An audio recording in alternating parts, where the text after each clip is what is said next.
Finish it off for MVP with a Rek'Sai lock-in. That'll be going up against Elise. This is sort of the El Clasico as far as it comes to jungle champions nowadays. That's a lane that can be a skill matchup, but here comes Rek'Sai up to top. Yeah, this actually was a pretty big mess up by Prophet. He's going down. Oh my goodness, too far out and beyond.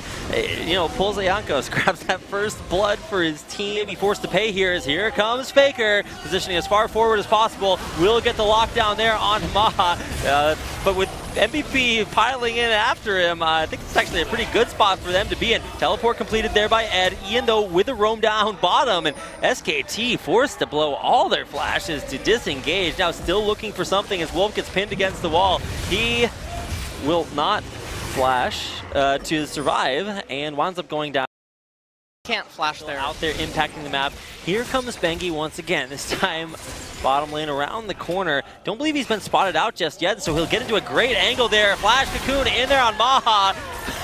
Wolf tasting that kill away for himself. And that's the first kill on the board for him. Again in this game for MVP, and all right, Telecom. We're gonna see the 2v2 top lane. There's Bengi coming in, but he finds himself in now a 1v2. Prophet can't really get there to help him out. There's the repel to try to escape there. Bang in the bottom lane, there's actually going on there as well. We're gonna watch the untimely demise of Bengi as MVP finds a kill back their way, but Max. Well, any sort of kills that are gonna happen. Oh, okay. Ian, that's not where you want to head into. Immediately killed off from face checking the wrong bush. Yeah, and they got Max's flash out of him, so that's Prophet, who even after being punished for going over aggressive previously, not afraid to go right back on it, and here comes Faker to help him out. Now trying for the poppy counter on the rise. Faker able to dodge it with an immediate flash, and not the counter it needed that time. It's Faker to come up with his first kill of the game.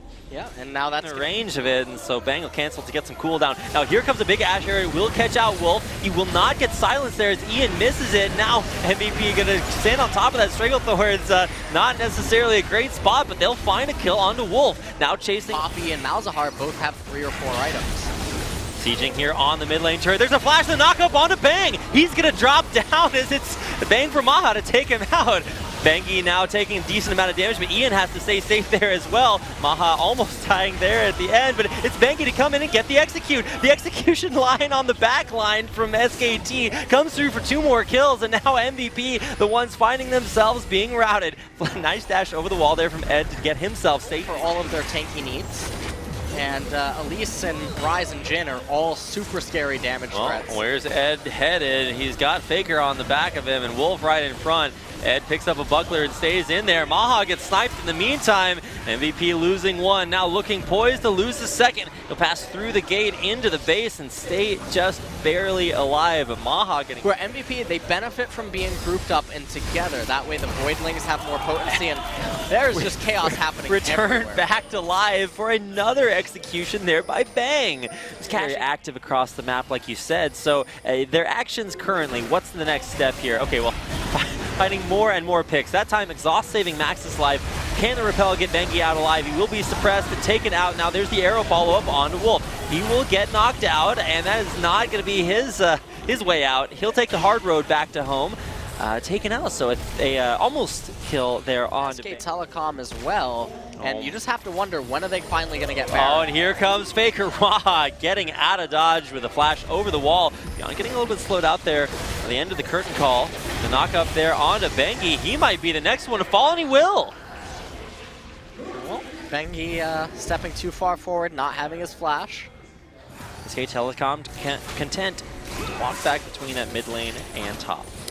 All right, well, Ed actually gets solo killed. Okay, surprise. Maybe he will think twice. Flash to dodge the Poppy ult. Beautifully well played there, and it does depend on the player. Prophet, too good. Beyond now going for a Baron steal. Arrow coming forward. Beyond dropping way too low. Faker in the front lines to take it down. He's going to get a flash in. There's the steal for MVP. They take it away.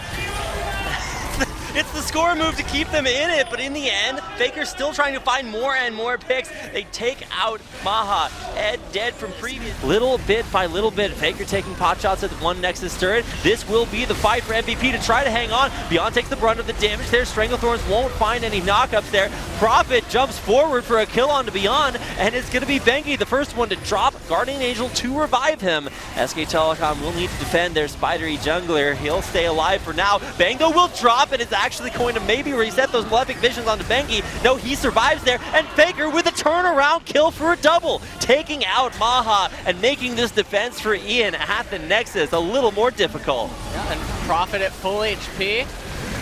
Right now, Faker trying to get the kill onto Ed. This is a super extended fight. This is actually the longest fight. That's why I kind of turned it back over to LS for the color play-by-play. This is the fight. Bengi went down, but their damage output isn't really that high right now, and you can see that Maha not able to find that final kill onto Bengi. It's actually going to last for a little bit of a while now.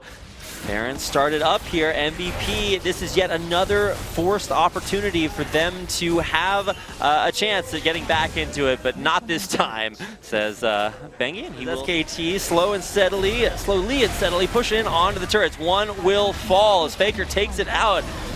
Pressure onto the second one. MVP have to make it, find an opportunity, and they will head to the back line, but it's Beyond who actually winds up dropping first. Faker actually ulting forward to try to get the position and catch more of MVP out. They're onto the fountain, and that is where they will stay. 4 dead, and maybe even Maha next to fall on the fountain. SK Telecom may look for another one, and they will dive the fountain to try to find the last hit. It's going to be a full 5-man ace as SK Telecom take a 2-0 victory over MVP. Yeah, and that was a very clean-cut finish.